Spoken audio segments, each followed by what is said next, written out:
자, 토요일 아침 12월 27일 여호수아 23장 1절에서 10절 말씀으로 하나님 말씀을 기도 제목을 나눕니다. 기도 제목 한번 따라 하십니다. 인생은 아름답게 늙게 하시고 신앙은 온전하게 전수되게 하소서. 아멘. 사랑하는 여러분, 사람의 인생은 시작보다 마무리가 훨씬 더 중요합니다. 화려하게 시작했으나 끝이 허망하게 무너지는 인생이 있습니다. 그러나 시작은 비약하게, 불안하게 시작했는데 마지막은 더욱 아름답게 마무리가 되고 또 그의 삶과 신앙이 다음 세대의 유산으로, 아름다운 유산으로 물려주는 인생이 있습니다. 여러분의 인생이 어떻게 시작했든 인생의 초반, 전반전이 어떻게 시작했든지 간에 인생의 후반전, 마무리는 아름답게 늙어가고 또 하나님이 주신 신앙의 삶과 또한 열매를 다음 세대에 전수하는 복된 인생이 되기를 주의 이름으로 축원드립니다. 오늘 본문은 나이 많아 늙은 여호수아가 이스라엘의 지도자들을 다 모아서 마지막 남긴 신앙의 고백이며 권면이에요. 여호수아는 늙었지만 아름다운 모습으로 인생을 마무리하고 있습니다. 그렇습니다. 아름답고 승리하는 삶을 끝까지 유지하기 위해서 우리가 반드시 붙들어야 할 신앙의 원리는 무엇인지 여호수아의 음성을 통해서 한번 나누고자 합니다. 첫 번째 주시는 교훈은요, 사람은 늙어가지만 하나님의 언약은 끝까지 이루어집니다. 이 믿음이 여호수아를 아름다운 마무리로 끝나게 했다라는 것이죠. 자, 1절 2절 보면 이렇게 이야기하고 있습니다. 여호와께서 주위의 모든 원수들로부터 이스라엘을 쉬게 하신 지 오랜 후에 여호수아가 나이 많아 늙은지라. 2절에 여호수아가 온 이스라엘 곧 그들의 장로들과 수령들과 재판장들과 관리들을 불러다가 그들에게 이르되 나는 나이가 많이 늙었도다. 이게 여호수아가 하나님께서 가나안 정복을 하게 하신 후에 쉼을 주시고 이제 오래되었는데 나이가 많이 늙었다라고 말하고 있습니다. 여호수아도 그 강인하고 건강하고 그리고 열정적인 그 모습도 세월이 흘러가니 늙을 수밖에 없다라는 인생의 한계를 보여주고 있지만 그러나 이 여호수아의 모습은 결코 추한 모습이 아니라 아름다운 모습으로 마무리를 하며 많은 사람들이 본받을 만한 그러한 삶의 교훈들을 지금 쏟아내고 있다는 겁니다. 그렇죠? 두 번이나 강조하지 않습니까? 1절, 2절 반복해서 나는 나이가 많이 늙었도다. 이건 신세 한탄이 아닙니다. 무엇을 강조하려는 겁니까? 지도자인 나는 사라지지만 하나님과 그분의 말씀은 영원하다라고 고백하는 겸손한 신앙 고백인 것입니다. 그래서 누구를 붙잡아야 됩니다. 사람이 아니라 영원하신 말씀과 언약을 이루시는 하나님을 붙잡아야 된다고 이 인생의 마무리를 멋지게 하고 있다는 것입니다. 하나님의 나라는 한 사람의 위대한 지도력이 아니라 늙지 않고 변함없는 하나님의 언약 위에 세워진다는 사실을 깨달아야 될 줄 믿습니다. 사랑하는 성도 여러분, 여호수아가 늙었다고 말하는 이 장면은 단순히 자기 연민이나 자기 상태를 말하는 것이 아니에요. 우리도 나이가 들어 늙어졌을 때 또 삶을 마무리할 때 우리는 자기 연민에 빠져서는 안 됩니다.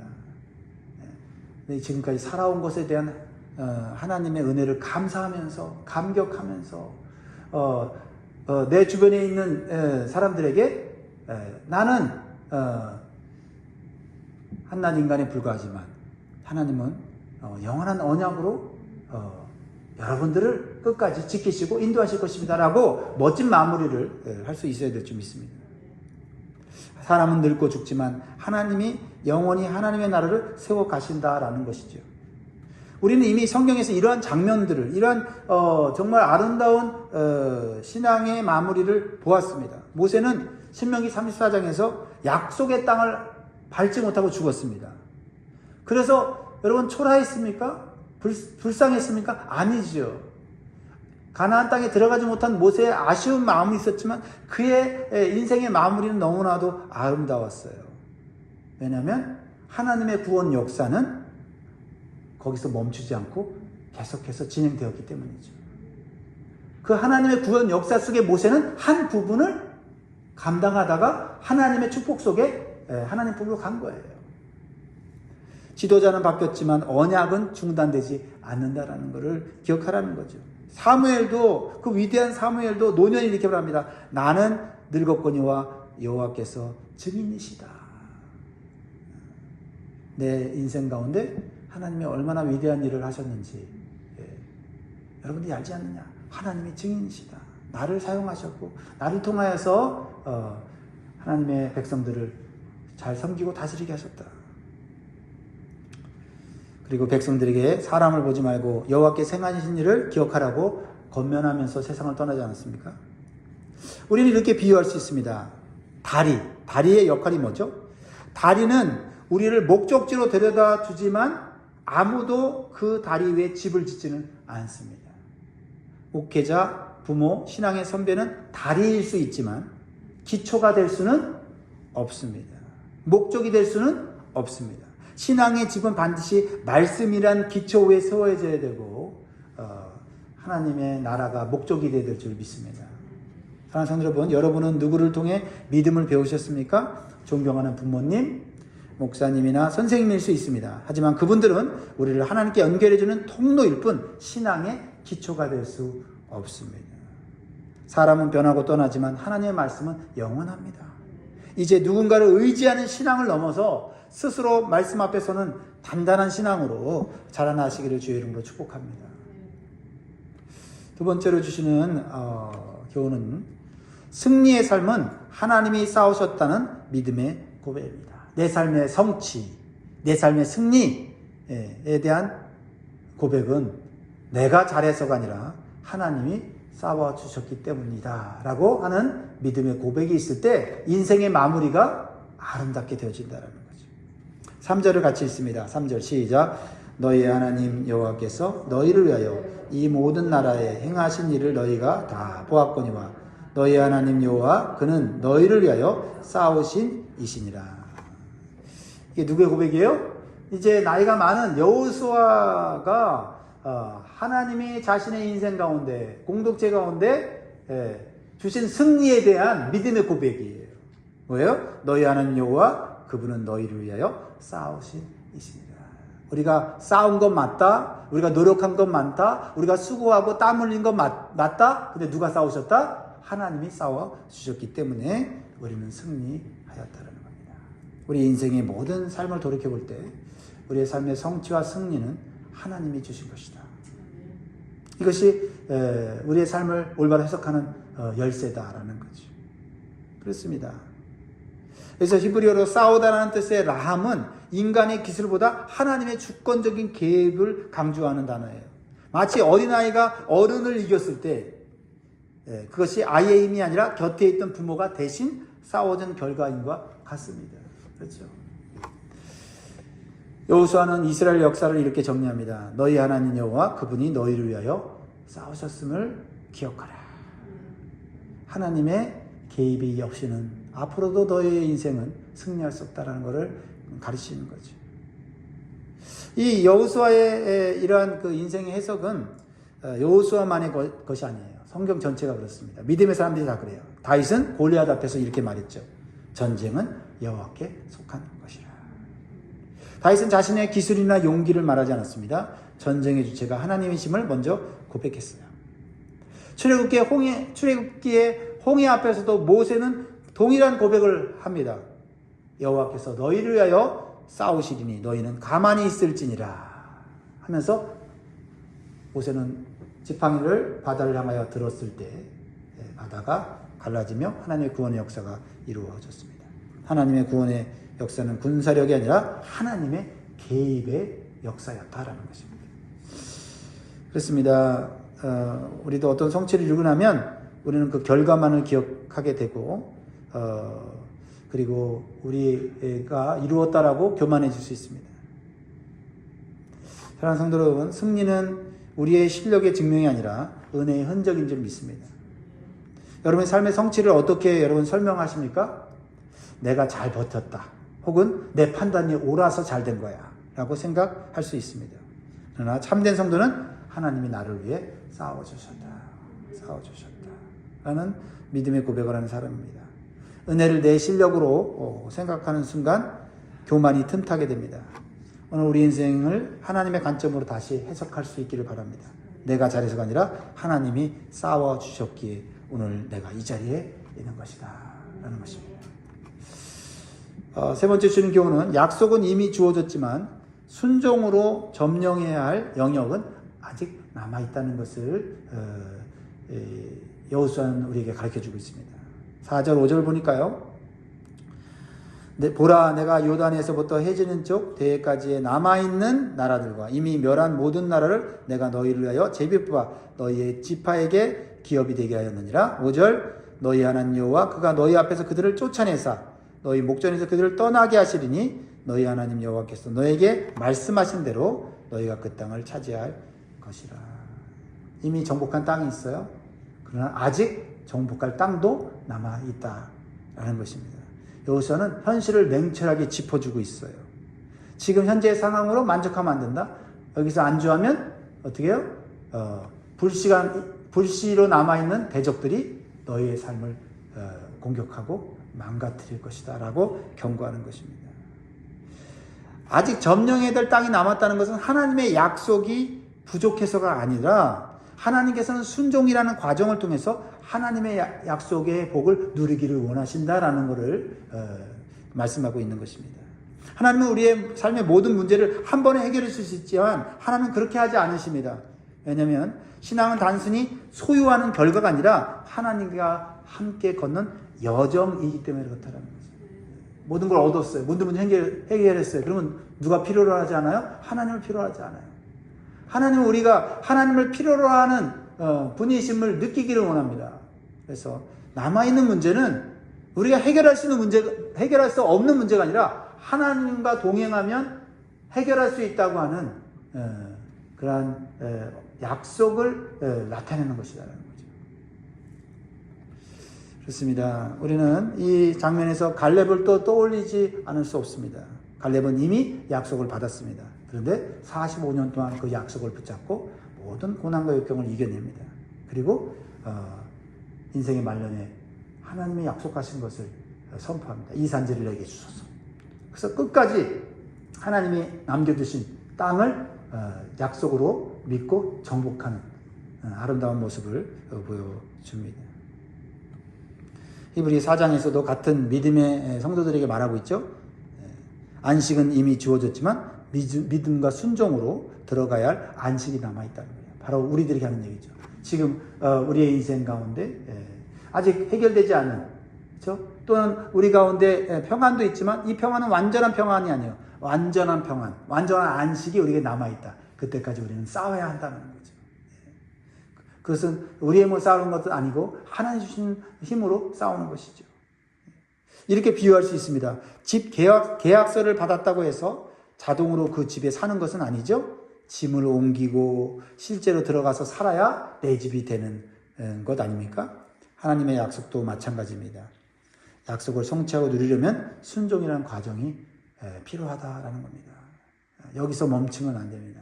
아직 내가 순종으로서 하나님께 받아야 될 약속, 축복이 있다는 사실을 믿고 오늘도 나에게 주어진 일에 순종하는 한 걸음을 걷기를 주의 이름으로 축복합니다. 또한 여호수아를 통해 주시는 교훈이 뭐예요? 말씀을 떠나 좌우로 치우치지 말라고 말씀하고 있습니다. 6절 같이 읽겠습니다. 시작. 그러므로 너희는 크게 힘써 모세의 율법책에 기록된 것을 다 지켜 행하라. 그것을 떠나 우로나 좌로나 치우치지 말라. 여호수아는 더 이상 어떤 전쟁 전략을 말하고 있지 않아요. 승리 이후에 삶을 지탱할 가장 핵심적인 원리는 뭐냐면 말씀의 중심성이에요. 말씀의 중심성. 말씀에서 떠나느냐 떠나지 않느냐. 내가 아무리 능력이 있고 힘이 있고 가진 것이 많아도 말씀에서 떠나면 내가 가진 것, 내가 가진 능력, 이거는 아무것도 아니다라는 거죠. 좌우로 치우치지 말라는 것은 무엇을 의미합니까? 말씀을 내 입맛에 맞게 해석하지 말라는 거예요. 내 형편에 맞게 그 말씀을 조종하지 말라는 거예요. 여기서 크게 힘써라고 하는 이 단어는요, 단순히 일시적인 감정이나 열정이 아니라 의지적인 결단과 지속적인 선택을 의미하는 겁니다. 신앙의 위기는요, 단 한순간에 나타나는 것이 아니에요. 말씀에서 조금씩 벗어나면서 우리 인생의 위기가, 신앙의 위기가 시작되는 것입니다. 7절에 언급된 하나님을 배반하는 우상 숭배의 위기도 처음부터 이스라엘 백성들이 하나님을 배반하는 것이 아닙니다. 거룩한 하나님의 백성이 이방 민족과 섞이고 가까워지고 결국 마음을 빼앗기는 거예요. 군사력보다 더 강력한 것이 이방 민족의 종교와 타락한 문화라는 것입니다. 그래서 그것을 지킬 수 있는 건 뭐예요? 말씀 중심적인 삶이라는 거예요. 말씀을 붙잡고 말씀을 기준으로 해서 좌우로 치우치지 않는 것. 그래서 세상에 유혹받지 않는 것은 오직 말씀을 붙잡고 있을 때 되어지는 것이다. 그러면 솔로몬이 떠오르지 않습니까? 솔로몬이 얼마나 믿음이 좋았습니까? 얼마나 하나님을 잘 섬겼습니까?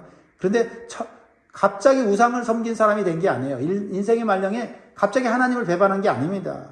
처음에는 조금씩 허용을 했고 조금씩 마음이 기울었고 결국은 신앙의 중심이 무너졌어요. 하나님 중심, 말씀의 중심이 사라진 것이죠. 그렇습니다. 우리가 길을 운전할 때도 보세요. 조금만 길을 잘못 들어도 도착지는 전혀 다른 곳이 되는 거예요. 내가 이만 조금 잘못했다고 해서 이 정도는 괜찮겠지. 아니요. 조금씩 그 길로 가봐요. 나중에는 완전히 어긋난 길로 가는 거 아닙니까? 조금 잘못했을 때 빨리 돌이키면 목적지에 빨리 가고, 고집스럽게 이 길이 맞다고 하고 계속 가면 어떻게 해요? 점점 멀어져서 나중에 돌아가기가 더 어렵지 않습니까? 기준이 내 고집이 되고 내 생각이 되면 그렇게 된다는 거예요. 그래서 하나님 말씀이 기준이 되면 지금이라도 운전대를 돌리라고 하는 말씀을 따라 옮기면 그만큼 우리의 목적지는 가까워진다라는 것입니다. 말씀은 우리의 인생을 알려주는 등대이고 나침반인 줄 믿으시기 바랍니다. 상황이 말씀을 다스리는 것이 아니라 말씀이 상황을 다스리게 할 수 있기를 주의 이름으로 축복합니다. 결론적으로 오늘 여호수아는 한마디로 뭐라고 얘기하냐면 하나님을 가까이 하는 삶의 결과를 따라야 한다라는 것을 말하고 있어요. 하나님을 가까이 하는 삶, 이게 결론이에요. 자, 8절, 9절 같이 있습니다. 시작. 오직 너희 하나님 여호와께 가까이 하기를 오늘까지 행한 것 같이 하라. 이는 여호와께서 강대한 나라들을 너희 앞에서 쫓아내셨으므로 오늘까지 너희에게 맞선 자가 하나도 없었는데. 너희들이 지금까지 원수들이 많았지만 그 원수들이 너희들을 이기지 못한 이유는 딱 한 가지 이유다. 뭐요? 하나님이 가까이 너희와 함께 계셨기 때문이다. 너희가 하나님과 가까이 있었기 때문이다. 이게 여호수아가 인생의 마무리를 하면서 주는 이 가장 강력한 메시지다 이 말이에요. 그렇습니다. 그래서 가까이 하다라는 것은 악교 풀로 붙인 것처럼 밀착되어 떨어지지 않는 상태. 그러니까 하나님과 바싹 붙어 있어서 하나님과 나 사이에 아무것도 없는 상태. 그러할 때 어떤 일이 벌어지냐? 10절에 말씀한 것 같이 너희 중 한 사람이 1000명을 쫓으리니 이는 너희의 하나님 여호와가 그가 너희에게 말씀하신 것 같이 너희를 위하여 싸우십니다. 하나님과 달싹 붙어 있으면은요, 어떻게 해요? 내가 싸우는 게 하나님이 싸우는 거고, 하나님이 싸우는 건 내가 싸우는 게 되죠. 왜? 한 몸이 됐으니까 말이죠. 그래서 한 사람이 1000명을 쫓는다는 것은 단순히 숫자의 문제가 아니라 관계의 능력을 지금 말씀하고 있는 거예요. 하나님과의 거리가 가까우면 가까울수록 두려움은 사라지고 담대함이 생기고 하나님의 능력이 나로부터 나온다 이 말이에요. 할렐루야. 그래서 여호수아는 마지막으로 여호와께 가까이 하라고 인생의 마지막 유언을 수많은 이스라엘 지도자들에게 전하고 있다는 것입니다. 그렇습니다. 여러분 인생에 마무리할 때 이 말씀을 참조하세요. 내가 마지막에 우리 자녀들에게, 우리 주변에 있는 믿음의 사람들에게 뭐라고 하고 내가 그들에게 이 하나님께 받은 은혜와 믿음의 이 경험들을 나눠줄까? 하나님을 가까이 하라. 하나님을 가까이 하라. 철이 자석에 붙어 있을 때만 힘을 얻는 것처럼 성도도 하나님께 붙어 있을 때 능력이 나오는 거예요. 하나님과 떨어지는 순간 힘은 사라지게 되는 것입니다. 그렇습니다. 우리의 신앙이 무너지는 이유, 또 우리의 마음이 무너지는 이유, 다른 여러 가지 요인들이 있지만 한 가지, 하나님과의 거리가 멀어졌기 때문이다.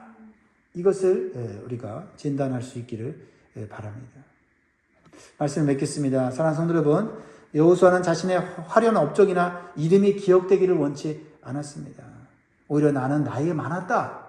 나는 위대한 지도자로 너희가 부를지 모르지만 나는 늙어서 죽는 한 연약한 존재에 불과하다. 그러나 하나님의 말씀, 하나님은 늙지 않고 우리와 함께하며 영원히 너희와 함께할 것이다 라는 것을 대조적으로 말하는 이 멋진 인생의 마무리를 우리가 배울 수 있기를 원합니다.